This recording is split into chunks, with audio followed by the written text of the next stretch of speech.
Peggy 18.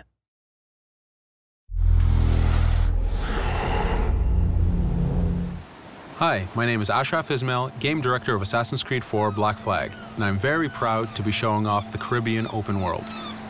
Here, we're going to start with Edward. After completing a few missions, he's met up with the assassins, but he's not yet bought into the creed, so he still has this selfish need for fame and fortune. Edward is one of the most unique characters we've created for the Assassin's Creed universe. He is a man who is still trying to figure out who he is in life and what he wants to get out of it.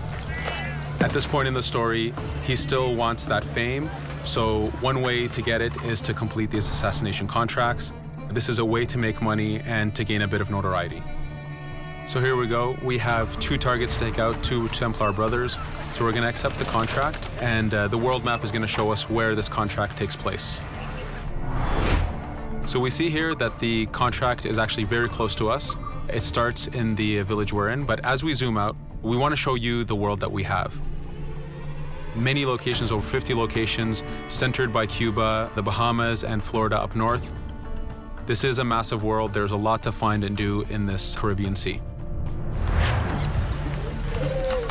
But now we'll get back to the Fisherman Village and go after our targets. The Fisherman Village, it's one type of location in this world. It's really here as a convenience to the player. This is where you can start missions, where you can shop to upgrade Edward and the Jackdaw itself. It's really about the mood and the ambiance of the Caribbean Sea. In the distance, we have a tavern that we're approaching. Taverns are places where you can hire crew, play mini games, drink if you wish. But for now, we're going to focus on the targets and take them out.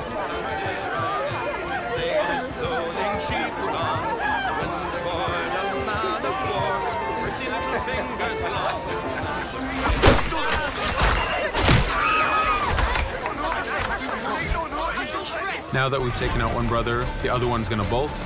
Just like classic ACs, we can chase him down and take him out that way, but there's many ways to complete this contract. We can use the new free aim system to shoot him this way, to eliminate him that way. We can jump onto the ship and take him out with his crew, but instead we're going to let him escape into the sea and follow him with the Jackdaw. This is your ship. This is the second main character of the game. You're going to have to customize and upgrade the ship as you go on this journey with Edward.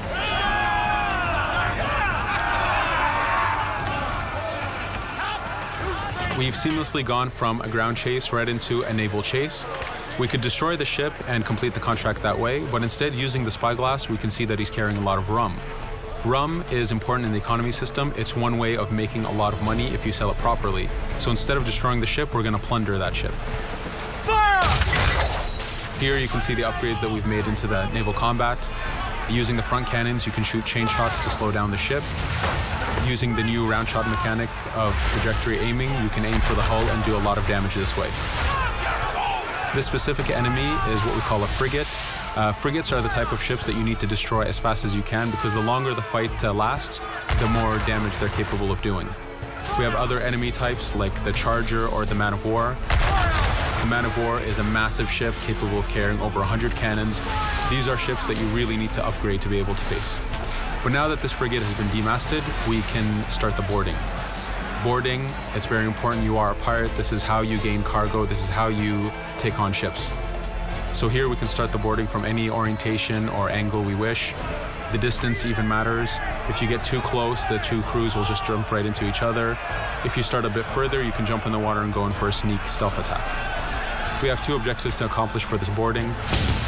We can take out the captain, and we need to take out some of his crew. So using the swivel gun, we will efficiently take out a lot of the crew. And now we'll go for the captain using Edward's navigation abilities. Here, again, using the new free aim system, we have a dangerous enemy on the other side taking out our crew. We can easily take him out with a headshot.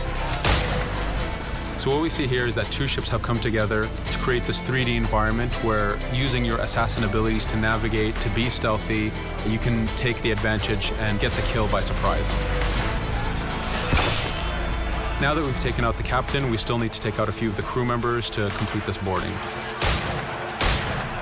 Now that we've plundered the ship, we're going to gain that rum that we saw earlier, but we're also going to gain ammo and crew members and some gold. With every boarding, there's 3 options that you can do with that ship. You can gain crew members, you can send the ship to your fleet if you wish, or you can salvage a ship to repair the Jackdaw if you took too much damage in the fight. In this case, since we did well, we're going to send the ship to our fleet. Now that we're back in the Caribbean Sea, we needed to make sure that every minute something is being advertised to the player, something new for the player to do. In this case, we have this uncharted location. These are what we call playas. We have over 75 of these in the Caribbean world. Every playa has something very important for the player to find, something that will help in upgrading Edward or the Jackdaw. So it's in your advantage to explore these locations.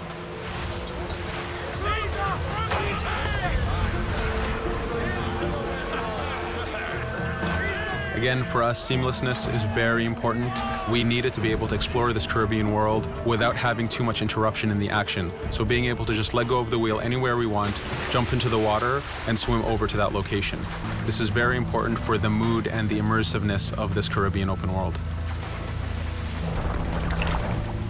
Here, as we get on the playa, in the distance we can see that there's a faction battle, but closer to us we can see that there's this poor drunken sailor who's passed away. But being a pirate, of course, we're going to loot his body and see what he has for us.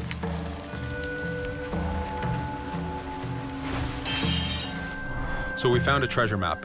This treasure map is asking us to go to an island called Misteriosa. Every time you find one of these, you know that you're going to find a treasure that is linked to the progression of the Jackdaw or Edward, so they are very valuable. Here we're going to take a look at that faction battle. We have a British ship facing off against a Spanish ship. We could jump in and take advantage of this opportunity, allowing each ship to weaken the other and for us to plunder both. But now we're going to make our way back to the Jackdaw. Again, this is the second main character of the game. There's a lot of customization and a lot of upgrading to do on the Jackdaw. You can upgrade all the weapons to fit the playstyle you wish. Now, as we get onto the Jackdaw, we can see that the crew is cheering for us. Edward has a really close relationship with his first mate, Adewale, standing right there, and with his crew. And this is something that you'll see later in the demo, that we can lose and gain crew members. Again, using the spyglass, we can really see the contents of a ship, but you can also assess the danger and threat level of these ships. But for now, we're going to continue to Misteriosa to find that treasure. Here we've crossed into a harpooning zone. The harpooning system is connected to the hunting system, which is used for upgrading Edward himself. So you can upgrade the number of weapons he carries, the ammo that you can carry, and even his health. But for now, we've moved past that zone and we've got into a storm. Storms are very dangerous. If you're not careful, if you don't know how to navigate a storm, you will take damage to your ship and you will lose crew members. In the distance, we can see a water spout. This is a tornado in the ocean. These are very dangerous. They can suck you in, and when they do, they tear the ship apart and take out your crew. Here we can see its effect on a ship. This poor ship got sucked in and got destroyed. Storms are very dangerous, but we wanted the player to take advantage of this. When you've mastered a storm, when you know how these systems work, you can pull enemies into a storm and let the storm do damage for you. So there is a strategic element to using a storm in the world.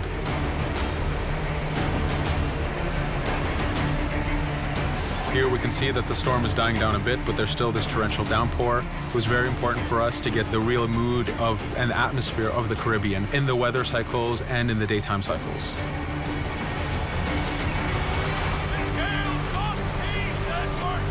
But here, since we've survived the storm, did pretty well, let's order our crew to sing.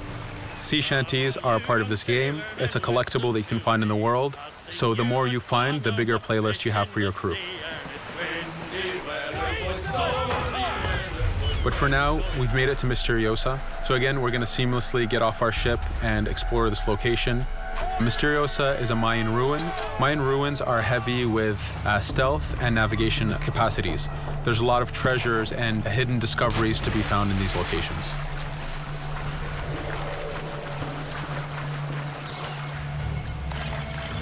If we recall the treasure map, the treasure is hidden behind a temple. So just by quickly looking around, we can see that temple looks about right. So that's our objective, we'll head there. As we go this way, we can see there's a lot of guards on the beach. We could go in and fight them if we wish to, but to show off that this is a mini open world, we're gonna try to find a different route to get to our objective. Here, we've seen a guard. We don't wanna alert him, and we don't wanna alert the guards on the beach, so we're gonna use our stealth ability to take him out silently. No te muevas.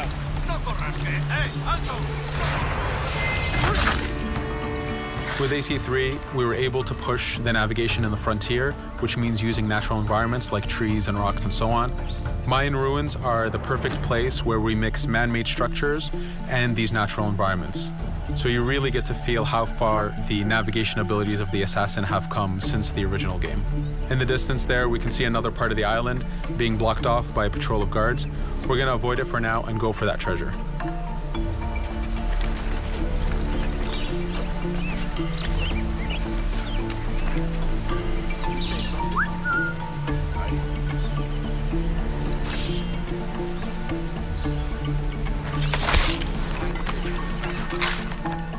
It's important for us to be able to give the players new tools, specifically for stealth. In this case, we have the blowpipe. Using the berserk darts, you make your enemies go crazy. Effectively, this means that they'll attack anything and everything in sight, including their own friends, animals, or Edward if he was in the way. So you do have to be careful with how you use it. But now that we've caused a distraction, if we happen to fall down there, at least there's already a bit of damage done for us. But using our navigation skills, we're able to get past that area without any trouble. There in the distance, you can see the jackdaw placed exactly where you left it when you got onto this location. It's really important for us to show the beauty of this Caribbean world. The Caribbean has some amazing vistas, and we pushed ourselves to replicate this in the game.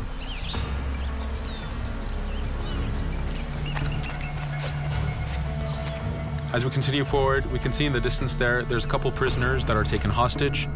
This is a scenario that you need to use stealth. If you're detected by those guards, they will kill the hostages. So in this case, it's to your advantage to use the environment to figure out how you can take out those guards without being detected. In this case, it's 2 guards, so it's not too hard. There are other scenarios where you have more guards and you have to figure out how you can take all of them out at the same time. Now that we've freed these prisoners, they are more than happy to join our crew. This is just one way of gaining crew members. As mentioned earlier, there's the taverns. There's actually many different setups of gaining crew.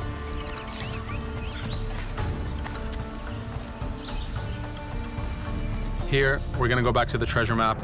We can see that the treasure is actually behind the temple near a fountain. So if we just look around, we can see that it's around here.